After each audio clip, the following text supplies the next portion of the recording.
कोई देश के सियासतदानों को समझाए कि इस वक्त कोरोना के खिलाफ पब्लिक को टीके की जरूरत है, विवाद की नहीं। पहले ही टीके को लेकर कई तरह की अफवाहें हवा में तैर रही हैं। इसी वजह से दूर दराज में लोग टीके से बचने की कोशिशें कर रहे हैं, हर तरह के बहाने ढूंढते हैं। ऐसे में टीके को लेकर एक और विवाद सामने आ गया है और देश के दो बड़े सियासी दल बीजेपी और कांग्रेस इस पर एक बार फिर से आमने सामने आ गए हैं। कांग्रेस नेता गौरव पांधी ने आरोप लगाया है कि कोवैक्सीन के उत्पादन में बछड़े के सीरम का इस्तेमाल हुआ है। इस पर केंद्रीय स्वास्थ्य मंत्रालय का स्पष्टीकरण भी सामने आ गया है। क्या कोवैक्सीन के उत्पादन में गाय के बछड़े का खून इस्तेमाल हुआ? क्या भारत बायोटेक और केंद्र सरकार ने जनता से बहुत बड़ा राज छिपाया है? क्या है इस आरोप की हकीकत? आखिर क्यों सोशल मीडिया पर इस सवाल को लेकर घमासान मचा हुआ है? सिलसिलेवार आपको पूरा ब्यौरा बताते हैं। कांग्रेस ने भी ये मुद्दा जोर शोर से उठाया है। कांग्रेस नेता गौरव पांधी का कहना है कि 10 दिन से कम उम्र वाले गाय के बछड़े का सीरम कोवैक्सीन में इस्तेमाल किया जाता है। गौरव ने इस आरोप के पीछे आरटीआई से मिले एक ब्यौरे का हवाला दिया है। इस पर गौरव पांधी ने ट्वीट करते हुए कहा है कि अगर ऐसा है तो सरकार ने इस तथ्य को पब्लिक से छिपाया क्यों? क्योंकि इससे धार्मिक भावनाएं आहत होती हैं। Vaccines are the lifeline today, and in my opinion, there is hardly anything more important than the vaccines in today's. इस महामारी से लड़ने में वैक्सीन बेहद कारगर है। मुझे नहीं लगता कि इससे महत्वपूर्ण कोई दूसरी चीज है। सरकार इस मुश्किल वक्त में वैक्सीन मुहैया नहीं करवा पाई, ये अलग बात है। कोवैक्सीन को लेकर एक बहस चल रही है। ये बात मैं एक आरटीआई के आधार पर कह रहा हूँ कि कोवैक्सीन में बछड़े के सीरम का इस्तेमाल हुआ है। सरकार को लोगों के विश्वास और भावनाओं से खिलवाड़ करने का कोई हक नहीं है।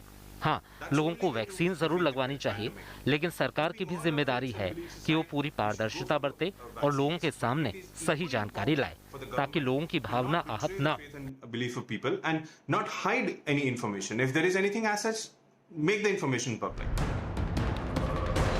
इसे लेकर भारत बायोटेक और केंद्र सरकार ने बाकायदा सफाई जारी की है। खुद संबित पात्रा ने बीजेपी की ओर से इस मामले में मोर्चा संभाला।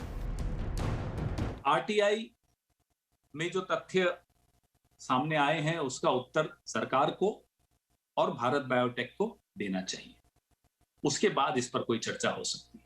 भारत में निर्मित वैक्सीन है, कोविड का वैक्सीन है, उसको लेकर जिस प्रकार का भ्रम आज कांग्रेस पार्टी ने सोशल मीडिया और प्रेस कॉन्फ्रेंस करके उनके प्रवक्ता ने फैलाया है, ये महापाप है। अपने इस प्रेस कॉन्फ्रेंस में पवन खेड़ा ने जो बाइट उन्होंने दिया है टीवी में, और खास करके गौरव पांधी जो कि कांग्रेस पार्टी के नेशनल कन्वीनर हैं उनके सोशल मीडिया के, उन्होंने ये आक्षेप लगाया है कि जो कोवैक्सीन है उसमें गाय के बछड़े का सीरम होता है, उसमें गाय के बछड़े का खून होता है। मुझे बताते हुए बड़ा दुख हो रहा है कि जब हमने ट्विटर के माध्यम से, जब हमने सोशल मीडिया में इस प्रकार के प्रचार को देखा, तो उसमें यहां तक बातें की गई थी कि काउ स्लॉटर करके, गाय और बछड़ों को मार करके ये वैक्सीन तैयार किया गया है। इस प्रकार का भ्रम कांग्रेस पार्टी फैला रही है। उधर इस मामले पर केंद्रीय स्वास्थ्य मंत्रालय ने पूरी प्रक्रिया को समझाया है। स्वास्थ्य मंत्रालय ने साफ किया है कि कोवैक्सीन का अंतिम टीका बनाने में नवजात बछड़े के सीरम का बिल्कुल इस्तेमाल नहीं हुआ, यानी बछड़ा सीरम अंतिम वैक्सीन उत्पाद का घटक नहीं है। स्वास्थ्य मंत्रालय के मुताबिक नवजात बछड़े के सीरम का उपयोग केवल वैरो कोशिकाओं की तैयारी और विकास के लिए किया जाता है। वैरो कोशिकाओं का उपयोग कोशिका जीवन स्थापित करने के लिए किया जाता है, जो टीकों के उत्पादन में सहायक होते हैं। इस तकनीक का इस्तेमाल सालों से पोलियो, रेबीज और इन्फ्लुएंजा के टीकों में किया जाता रहा है। इन वैरो कोशिकाओं को विकास के बाद पानी और केमिकल से धोया जाता है।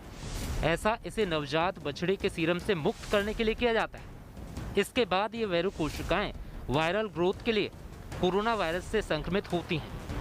वायरल ग्रोथ की प्रक्रिया में वैरो कोशिकाएं पूरी तरह नष्ट हो जाती हैं। इसके बाद इसे बड़े वायरस को भी मार दिया जाता है और शुद्ध किया जाता है। मारे गए इस वायरस का प्रयोग अंतिम टीका बनाने के लिए किया जाता है और अंतिम टीका बनाने में कोई बछड़ा सीरम का उपयोग नहीं किया जाता। जाहिर है, स्वास्थ्य मंत्रालय के इस स्टेटमेंट से साफ है कि टीके के उत्पादन में बछड़े के सीरम का इस्तेमाल नहीं किया गया।